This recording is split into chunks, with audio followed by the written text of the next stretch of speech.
నెల్లూరు జిల్లా దగదర్తి మండలం ఉలవపాళ్ల గ్రామానికి చెందిన షేక్ నాగూర్ బాబు 30 సంవత్సరాల నుండి సాగు చేసుకుంటున్న భూమిని కొందరు ఆక్రమించుకోవాలని చూస్తున్నారని మంగళవారం కావలి ఆర్డీఓ ఎలీషాబాబును కలిసి వినతిపత్రం ఇచ్చారు. సర్వే నెంబర్ 61లో జామాయిల్ సాగు చేసుకుంటున్నానని, హైవే పక్కన ఉన్న భూమిలో డాబా హోటల్ పెట్టుకుని జీవిస్తున్నానన్నారు. సంబంధంలేని ఎస్సీలను అడ్డుపెట్టుకుని తమ భూమిని ఆక్రమించుకోవాలని చూస్తున్నారన్నారు.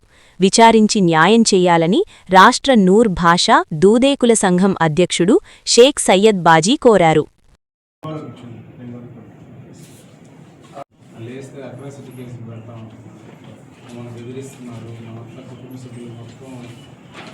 రోజులుగా వేధిస్తున్నారు సార్.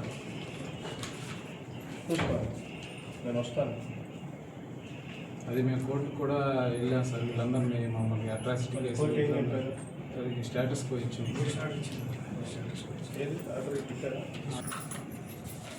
ఆర్డర్ తీసుకురండి. ఆర్డర్ కూడా పెట్టారు కదా.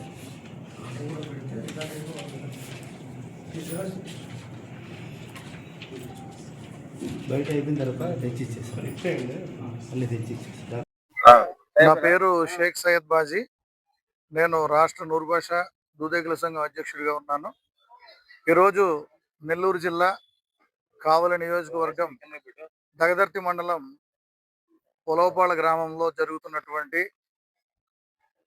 మా నూర్ భాషా కమ్యూనిటీకి సంబంధించినటువంటి నాగూర్ గారు సుమారు 30 సంవత్సరాల పైచిలుకు నుండి కూడా ఒక 6 ఎకరాల పొలాన్ని కొనుక్కుని దాన్ని సాగు చేసుకుంటూ ఒక వ్యక్తికి డాబాకి రెంట్కి ఇవ్వడం జరిగింది.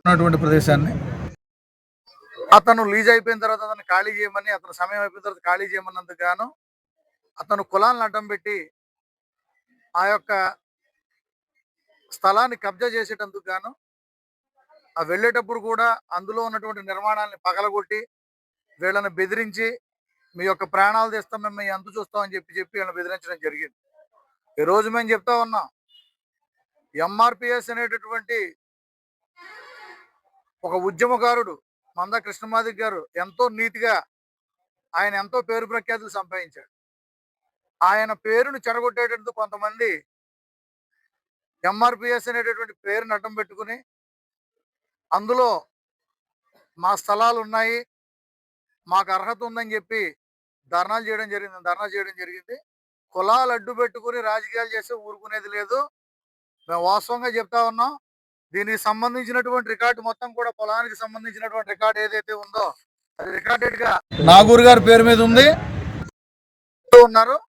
ఈ విషయంలో మీరు ఈరోజు ఆర్డీఓ గారిని కలవడం జరిగింది.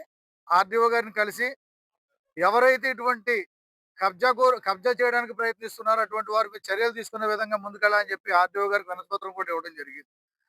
దయచేసి ఒకే ఒక విషయం తెలియజేస్తా ఉన్నాం, లీజుకు తీసుకున్నటువంటి వ్యక్తి ఇచ్చినటువంటి డబ్బులు తీసుకుని ఈరోజు ఆ స్థలం మీద కబ్జా చేయడానికి ప్రయత్నిస్తే మాత్రం రాష్ట్ర వ్యాప్తంగా ఉన్నటువంటి మా కమ్యూనిటీ సోదరులు ఇదే ప్రదేశంలో ధర్నా చేయడానికి కూడా ఎటువంటి వెనకాడుపోవని చెప్పి తెలియజేసుకుంటే అవకాశం ధన్యవాదాలు తెలియజేస్తాం.